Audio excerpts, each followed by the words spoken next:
You mentioned confidence and coming off of losses into fights. Leon's coming to this fight off the back of a loss. You're coming in off a win. How does that affect the mind frame?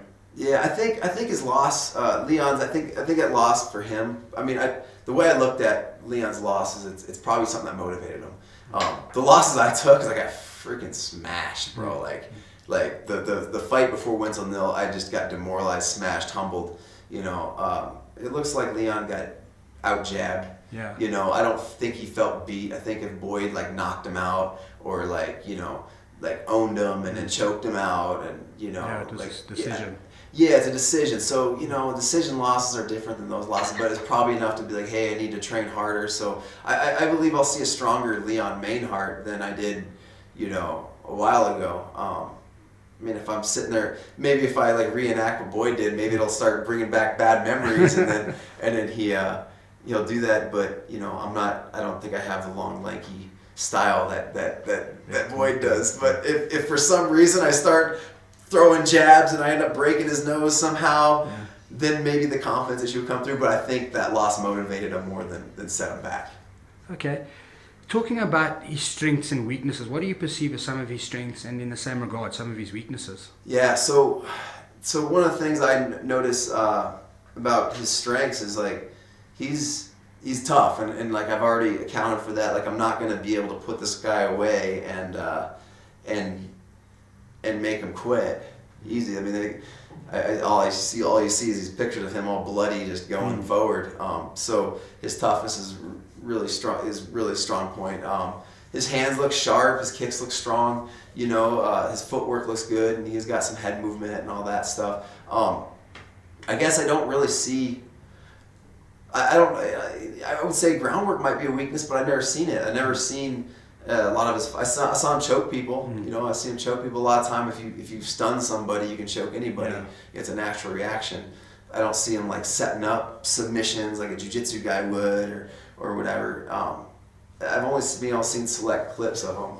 Just due to what I get to see over in America. But so I don't. I'm gonna have to test his weaknesses. See where he's weak at. And who knows? Maybe my striking style might be weak for his. Yeah. You never know. Like styles make fights, and he was a dominant striker, and Boyd outstruck him. Yeah. So you just never know. You mentioned strengths and weaknesses, or that's what we're talking about. What do you feel is your greatest strength as a fighter? Yeah. My greatest strength is just in general like persistence and moving forward. I've survived in this game a lot. I feel like I am a tough fighter as well as Leon. The only way I've been stopped is if like the lights went out somehow. Whoops! A couple fights ago I lost one, and my chin got broken and it put me out. But never have I felt like I've quit in the cage. I'm a very physical, aggressive fighter. I've trained at camps like Vanderlei Silva's camp and even in Randy's camp, we're really aggressive. We're not slick and counter strikers. So I feel like my aggression and my persistence is something that is good.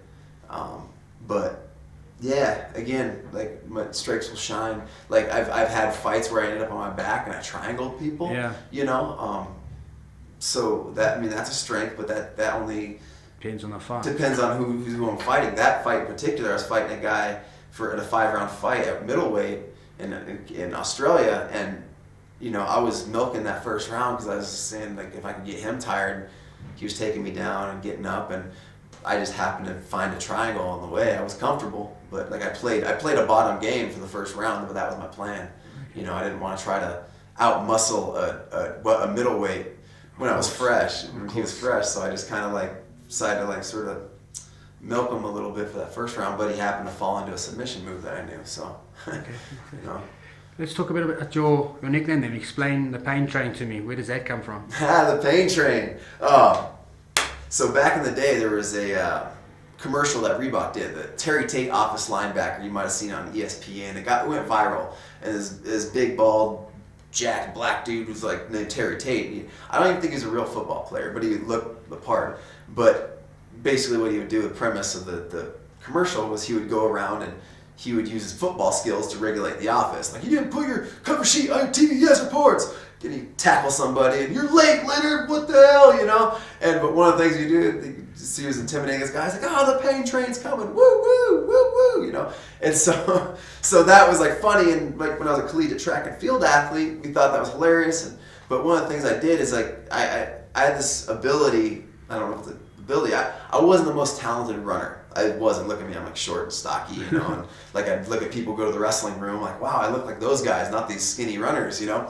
But but like the thing I liked about running was it's very simple in the sense that if I want to win, I just run faster than everybody. And if I want to run faster, I move my legs faster, right? And then my thought was like, well, if I have the cojones to do it, I can just run faster. Yeah. It's not talent, it's toughness, you know. And then, you know, at the end of the day, I kind of learned that some people have an aerobic ability. I'm not capable of mine, but my workouts and my races, I would run, and at the end of every race and workout, I'd just vomit. You know, I'd find a trash can and I'd puke. And so my teammates would follow me around because they knew I was about to vomit. And they go, oh, the pain train's gonna puke, woo, woo, blah. And I'd puke, and they'd think it's so funny, and it kind of became like a little nickname. And then when I came to mixed martial arts, which feel like I was more physically adapted to, you know, I got my back is like nice and wide and big shoulders and stuff. I wouldn't have that lean frame like I should for running. I was like, wow. But I wasn't puking after all my workouts, but, you know, I brought the pain, and it's kind of like it was a good nickname, and it has a story that meant something to me because it goes back to my, you know, my love for track and field and, you know, my youth, and it carries through, and it has a different meaning, just like Dave Mazzani has a different meaning growing up as a human being, you know. Can we expect the pain train to run over Leon on the weekend? Yeah, I don't think it's always a funny question. Like, hey, do you expect to win this weekend? And you know, it's always a funny question to me because, like, why the hell would I come across he's cut all his weight to lose? Yeah, of course I plan on winning. Leon plans on winning. I think I can beat Leon. Leon thinks he can beat me, and that's the beauty of mixed martial arts, because then we can put each other in a cage and figure out who will win. So absolutely, I feel like I'm going to win.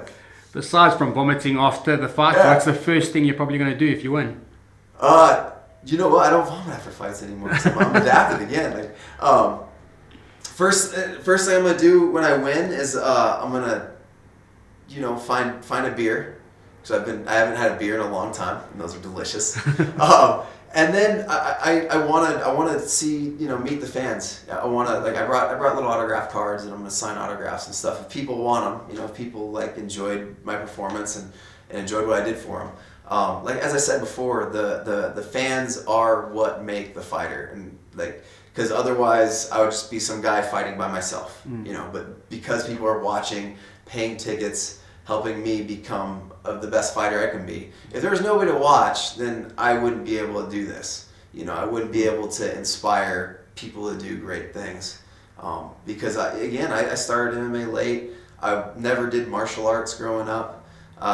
You know, and I came from this track and field guy, and now I'm an international fighter, and it's just out of will and determination and just testicular fortitude, and the fact that I want to be a fighter. I said I want to be a fighter, and I became one. So without fans to like be there and like make this a sport, I couldn't generate this inspiration to people without that fan base and without the media that it provides. So I want to, after the fight, I want to get to know my fans more, and you know, I want them all to follow me on my Twitter and Instagram at Mazzani MMA.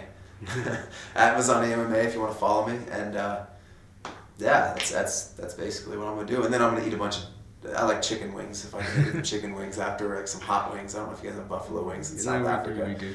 And you know, any sweets and anything. I've been depriving myself for a long time, but I'm cutting weight right now, so I'm like, my mouth's watering. Just thinking about it. Yeah. Fantastic. Thank you so much for joining us on Sports Daily, and all the best. All right, brother. Thank you.